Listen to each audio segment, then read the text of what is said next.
best way to prevent transmission of Ebola in the United States, or any country for that matter, is to identify and quarantine those with the disease as soon as possible.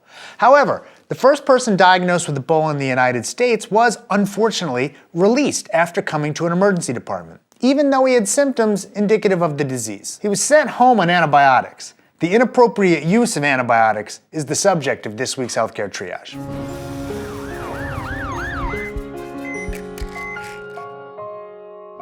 You can argue that antibiotics could help treat secondary infections in people who have Ebola. But remember, those docs didn't think he had Ebola, and the antibiotics wouldn't, of course, be effective in treating Ebola. They'd be of no use for any viral infection for that matter. Yet antibiotics are routinely prescribed in this manner.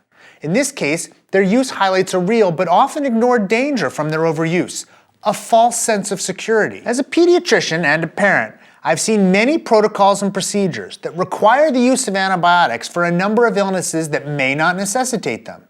Those plans are in place ostensibly to protect other children from getting sick. They rest on the idea that someone on antibiotics is no longer contagious. That is tragically often not the case. If you've had a small child with pink eye, you know that few diseases can get your toddler banned from preschool faster. Most of the time, he won't be able to go back to school until he's been on antibiotic drops for 24 hours. This assumes, of course, that the pink eye is caused by bacteria. Often it's not. Up to 20% of conjunctivitis can be caused by adenovirus alone, and that's just one of the viral causes. Pink eye caused by a virus will be completely unaffected by any antibiotic drops. Children will be infectious long after receiving them. Physicians are pretty much unable to distinguish between bacterial and viral conjunctivitis. Studies show we can't tell the difference. Even if we could, there's little evidence that 24 hours of antibiotic drops do much of anything to render a child non-contagious.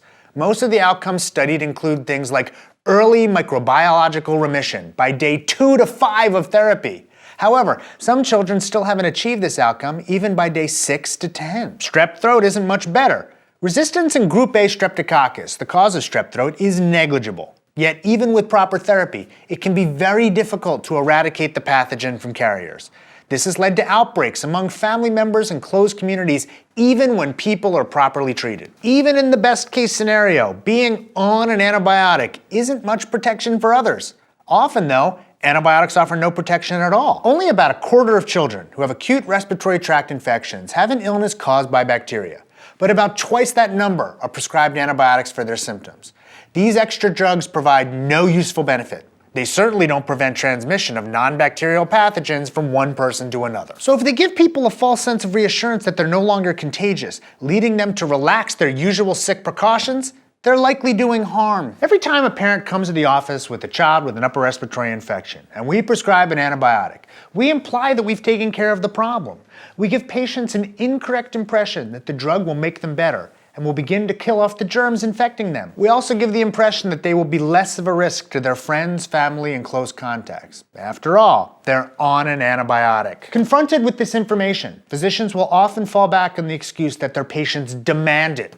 But too often, it's physicians, not patients or parents, who are the problem. A study published in 1999 in the journal Pediatrics examined expectations and outcomes around visits to the pediatrician for a child's cold symptoms. The only significant predictor for an antibiotic prescription was if a physician thought a parent wanted one. They wrote one 62% of the time when they assumed a parent expected a prescription, but only 7% of the time when they thought parents didn't. It turned out the physician prescribing behavior was not associated with what parents actually wanted. The doctors often guessed wrong as to what parents actually desired. Another study published in 2003 in the Annals of Emergency Medicine had similar findings. Doctors were more likely to prescribe an antibiotic for diarrhea when they assumed that their patients expected it, but they correctly guessed patients' expectations only a third of the time. Physicians were also more likely to prescribe antibiotics for patients with bronchitis or other respiratory infections if they believed patients wanted them, but correctly identified those expectations only a quarter of the time. In yet another study, physicians even prescribed antibiotics to 29% of patients who didn't want them. It's time we stop viewing the overuse of antibiotics as a victimless crime.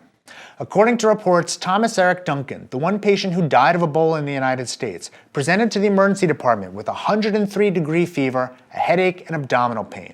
He stated that the pain was 8 on a scale of 1 to 10. After receiving tests, he was thought perhaps to have sinusitis and was given an antibiotic.